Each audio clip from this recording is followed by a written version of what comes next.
एक के पुनरावृत्ति से बनने वाले संख्याओं का वर्ग, जैसे 11 का स्क्वायर या 11 इंटू 11, 111 का स्क्वायर, 4 1 का स्क्वायर, 5 1 का स्क्वायर, इस सब का स्क्वायर हम जल्दी कैसे लिखे। ध्यान से देखिएगा, देख कर ही आप समझ जाएंगे। पहले आप ध्यान से देखिएगा, 11 इंटू 11, यहाँ पे आपको एक को काउंट करना है। इसमें कितना एक है, 2 एक है, तो आप 1 से लेकर 2 तक लिख लीजिए, 1 2, और फिर वापस आपको आ जाना है 2 के पहले 1, तो ये हो जाएगा आंसर। यहाँ पे देखिएगा, इसे देखने के बाद आपको समझ में आ जाएगा 3 1 का स्क्वायर।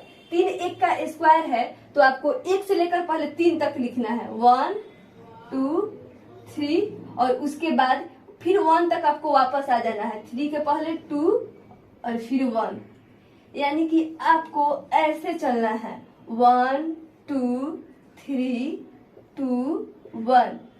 जितना एक है उतना तक आपको मैक्सिमम जाना है। मैक्सिमम जो होगा 1 होगा, और जो उससे कम है वो 2 2 होगा। जैसे 2 1 है, 2 2 है, लेकिन जो मैक्सिमम है 3 है वो 1 ही होगा। 4 1 का स्क्वायर, 4 1 का स्क्वायर है तो आपको 1 से लेकर कहाँ तक जाना है, 4 तक जाना है, 1 2 3 4, और फिर आपको 1 तक वापस आ जाना है, 3 2 1।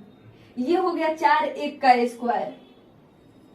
5 1 का स्क्वायर है तो 5 1 का स्क्वायर आप 5 1 इंटू 5 1 करके नहीं लिखेंगे, उससे काफी समय लग जाएगा। ऐसे देखिए कितना कम समय लग रहा है। 5 1 का स्क्वायर है तो 1 से लेकर 5 तक लिख लीजिए, 1 2 3 4 5, और फिर 1 तक वापस आ जाइए, 4 3 2 1। इसका आंसर हो गया 6 1 का स्क्वायर। 6 1 का स्क्वायर है, यानी यहाँ पे आप काउंट कर लीजिए 1 कितना है, 1 2 3 4 5 6।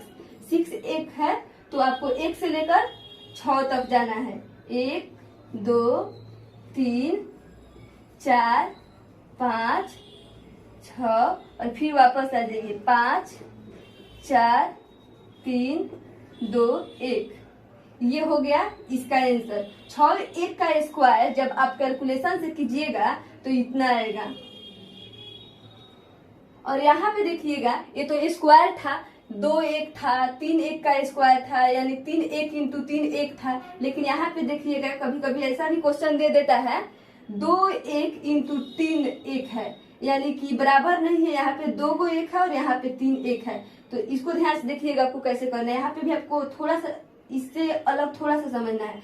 2 1 है तो सबसे पहले आप 1 से लेकर 2 तक लिख दीजिए, 1 2, बचा कितना 1, 2 तक तो हो गया, बचा 1 1, तो यहाँ पे जो बचा है ये हाईएस्ट को ही लिख देना है। यहाँ पे आप 2 लिख देंगे और वापस आ जाना है 1। जैसे कि यहाँ पे 3 1 है और यहाँ पे 4 1 है, 1 2 3, 3 1 है और यहाँ पे 1 2 3 4 1 है, तो आपको 3 तक जाना है। 3 1 है यहाँ पे 4 है, ज्यादा है ये कम है, तो आपको 3 1 तक जाना है, 1 2 3, 1 1 बच जा रहा है। ये जो बच रहा है आप यहाँ पे इसको लिख देंगे 3 और वापस आ जाएंगे 2 1। यहाँ पे 2 1 है और यहाँ पे 4 1 है, तो सबसे पहले आपको 2 तक लिख लेना है, 1 2, बचा कितना 1, 2 1 बचा, तो 2 को 2 लिख देंगे और वापस आ जाना है 1। इसका आंसर ये हो गया।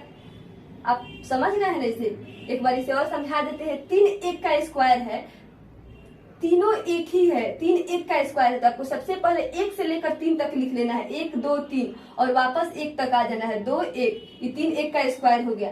4 1 का स्क्वायर है तो 1 से लेकर 4 तक लिखना है और फिर 4 से 1 तक वापस आ जाना है।